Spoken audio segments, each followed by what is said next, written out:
After Joe Yabuki fought Carlos Rivera for 12 full rounds, Carlos was later tipped to be the favorite against the bantamweight champion, Jose Mendoza. The match eventually came, and Carlos Rivera was left broken and knocked out in the first round, exactly 1 minute and 33 seconds in. The news spread all over the boxing world that it was Yabuki who had damaged Carlos Rivera and made him clueless against Jose Mendoza. Joe was already being consumed by guilt, and one night, as he was reading the newspapers and saw Jose Mendoza in them, a spark lit up in his eyes.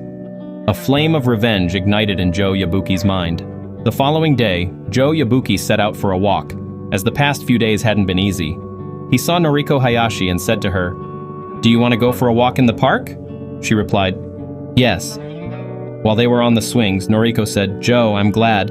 You've never ever taken me for a walk." If you don't know by now, Noriko has had a crush on Joe Yabuki since she was a schoolgirl, but Joe has never really been touched by love. Since he was young, he has been consumed by boxing, living and dying for its sake. Noriko continued, "Joe, it seems you've loved this park since I was a school student. I always saw you here on your own." Joe said, "I never really liked it. I just come here to clear my head." After much discussion and a bit of silence, evening arrived. Noriko Hayashi offered Joe some sandwiches and anxiously asked, "Joe, why don't you quit boxing?" Joe didn't reply. She asked again, "Why don't you quit boxing, Joe? You're looking depressed, sad, and tired." Joe asked, "Why?" Noriko replied, "Your condition worries me a lot. If you don't quit sooner or later, you'll suffer the consequences, Joe. Please." Immediately, Joe Yabuki stood up and said, "Let me tell you what boxing is.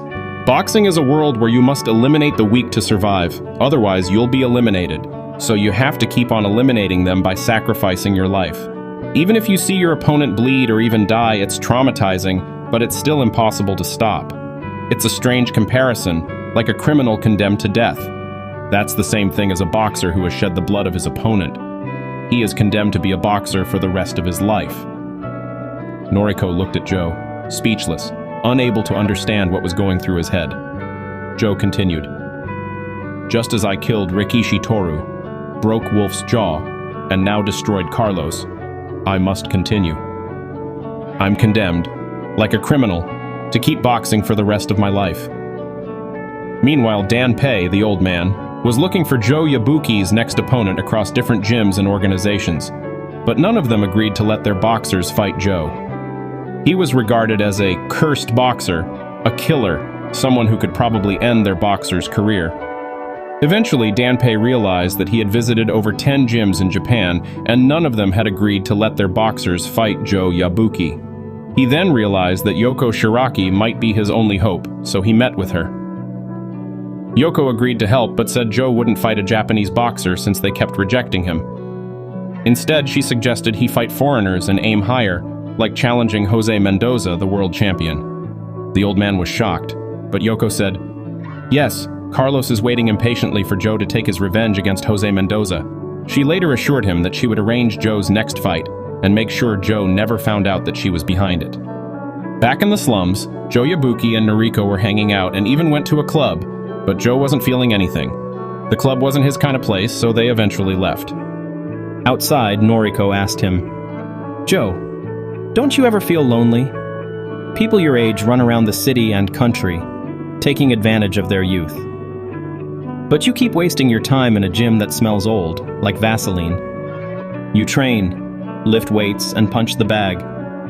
Then, eventually, you fight like a dog and leave covered in blood. You can't even eat or drink what you want. Your life is harsh, wasted, and too grim for someone as young as you." She suddenly burst into tears. Joe calmly said, "Noriko, I misspoke earlier. I don't box out of guilt or obligation. I box because I love it. This is how I take advantage of my youth. I see it as a fire, and the ring is covered in blood." Then he delivered one of the coldest lines in Ashita no Joe. "My fire isn't like those you see elsewhere, that may be bright for a while. My fire roars up so bright and hot, it's almost blinding. But in the end, I burn to the limit, where nothing is left, only pure white ashes remain." Noriko, standing speechless, thought to herself, I can never understand you before running away.